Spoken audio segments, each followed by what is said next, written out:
Lorsque nous pensons aux grandes figures qui ont façonné l'histoire de l'Occident, il est impossible de ne pas mentionner Caius Octavius Turinus, plus connu sous le nom d'Auguste. Il n'a pas seulement été le premier empereur de Rome, mais il a également été responsable de transformer complètement le paysage politique de la ville, transformant une république en déclin en un empire majestueux qui durerait plus de 400 ans. Son histoire est l'une des plus fascinantes de l'histoire ancienne, marquée par des stratégies astucieuses, des conquêtes militaires, des réformes administratives et une impressionnante habileté à la manipulation politique.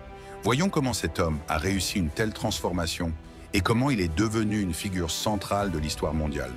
Pour comprendre l'ascension d'Auguste, il est nécessaire de d'abord comprendre le contexte de la Rome républicaine au 1er siècle avant Jésus-Christ.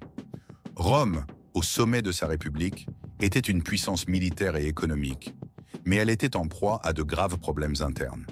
Pendant la période de la République, le pouvoir était exercé par un système politique complexe, dans lequel les sénateurs, magistrats et tribuns avaient le dernier mot dans les décisions, et Rome était gouvernée par un groupe de dirigeants élus annuellement. Cependant, au fil du temps, la République est devenue de plus en plus fragmentée et le pouvoir de gouverner s'est concentré entre les mains de quelques figures puissantes telles que Pompée, Crassus et bien sûr Jules César. Ces hommes étaient impliqués dans des luttes de pouvoir qui ont créé une instabilité interne. Dans les dernières années de la République, la division croissante entre les factions politiques et les tensions internes ont commencé à ronger les fondations du gouvernement romain. La lutte pour le pouvoir est devenue de plus en plus intense, et des figures comme César ont franchi les limites de la légalité républicaine pour assurer leurs ambitions. L'ascension de Jules César au pouvoir, avec sa nomination comme dictateur perpétuel, marquait clairement la fin de l'idée de la République, bien qu'il n'ait pas vécu assez longtemps pour voir la consolidation de l'Empire. Sa mort en 44 après Jésus-Christ. JJC fut le point de rupture qui mènerait Rome vers un nouveau destin. Ascension d'Ottavio. Après l'assassinat de César, Rome plongea dans une série de guerres civiles avec différentes factions luttant pour le contrôle. Le jeune Caius Octavius, arrière-petit-neveu et héritier adoptif de César, entra dans ce contexte comme une figure encore inconnue, mais avec un héritage politique extrêmement puissant. Il n'était ni le plus expérimenté ni le plus célèbre parmi les dirigeants romains de l'époque, mais il possédait une impressionnante capacité stratégique et une ambition sans égale. Peu après la mort de César, Octave s'allia à Marc-Antoine, le principal général de César, et à Lepidus, formant le second triumvirat. Ensemble, les trois dirigeants prirent le contrôle de Rome et commencèrent à éliminer ceux qui s'opposaient à l'héritage de César. Cependant, Octave et Antoine entrèrent rapidement en conflit et la rivalité entre eux deviendrait le facteur déterminant de l'ascension d'Octave au pouvoir absolu.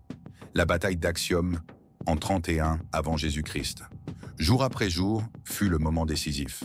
Lors de cette bataille navale épique, Octave défait Marc-Antoine et Cléopâtre, la reine d'Égypte, un exploit qui consoliderait sa victoire définitive sur ses adversaires et lui donnerait le contrôle total de Rome. Après la victoire à Actium, Octave retourna à Rome et entama un processus graduel de centralisation du pouvoir. Bien qu'il eût toutes les conditions pour se proclamer monarque absolu, Octave fut extrêmement habile en se présentant au peuple romain comme le restaurateur de la République, quelqu'un qui respecterait les institutions traditionnelles, mais avec l'autorité nécessaire pour apporter de la stabilité. La manière dont il prit le pouvoir fut si subtile que, pendant longtemps, beaucoup crurent que la République existait encore. Il conserva les apparences républicaines, préservant des fonctions comme celles du Sénat et des magistrats. Mais en pratique, Octave devint le leader incontesté de Rome. En Tugoju Aveshikersase, il reçut le titre de Auguste, un titre symbolisant son autorité suprême et son importance pour l'avenir de Rome. Bien qu'il exista encore officiellement d'autres dirigeants républicains, Auguste devint le princeps, c'est-à-dire le premier parmi les citoyens, une position qui lui conférait un pouvoir absolu sans violer les lois républicaines. À partir de ce moment, Auguste n'eut plus besoin de justifier son autorité, car il était devenu une figure sacrée, essentielle à la stabilité de l'Empire. L'un des plus grands accomplissements d'Auguste fut la profonde réorganisation de l'État romain.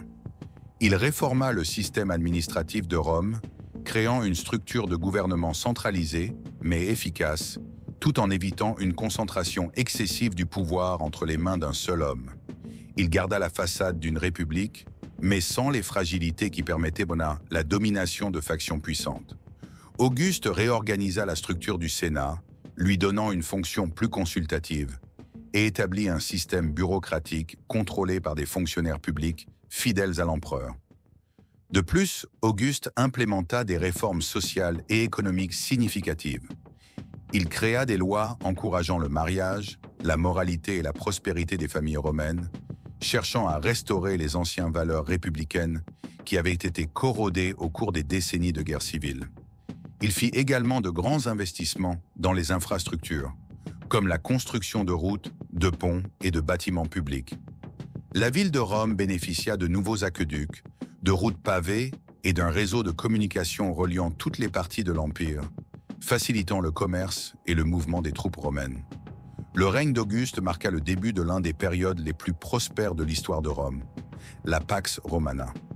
Cette période, qui durerait environ 2 siècles, fut caractérisée par la paix relative dans tout l'Empire romain, avec peu de guerres et une stabilité politique sans précédent.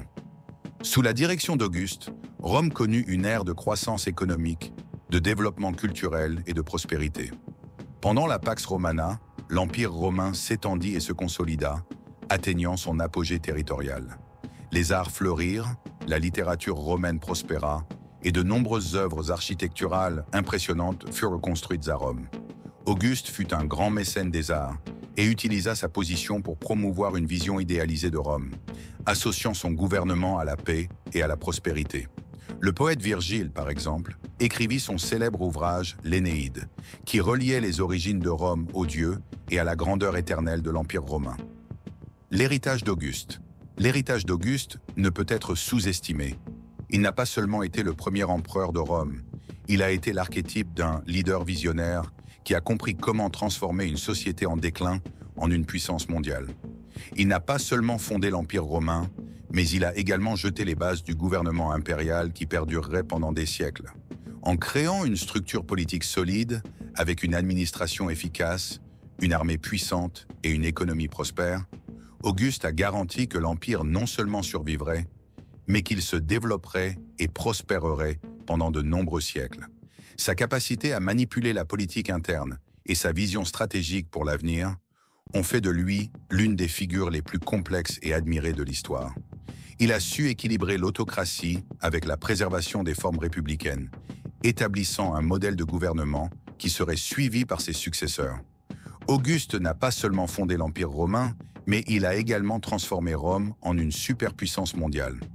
Sa ruse politique, sa capacité à faire face aux défis internes et externes, ainsi que son héritage culturel et administratif, font de lui l'une des figures les plus fascinantes de l'histoire. Il n'a pas seulement été un dirigeant, mais un transformateur de Rome, et son histoire continue d'inspirer chercheurs et admirateurs aujourd'hui. L'empire qu'il a fondé a façonné le destin de l'Occident pendant des siècles, et sa contribution à la politique, à la culture et à l'administration est encore vénérée comme l'un des plus grands exploits de tous les temps.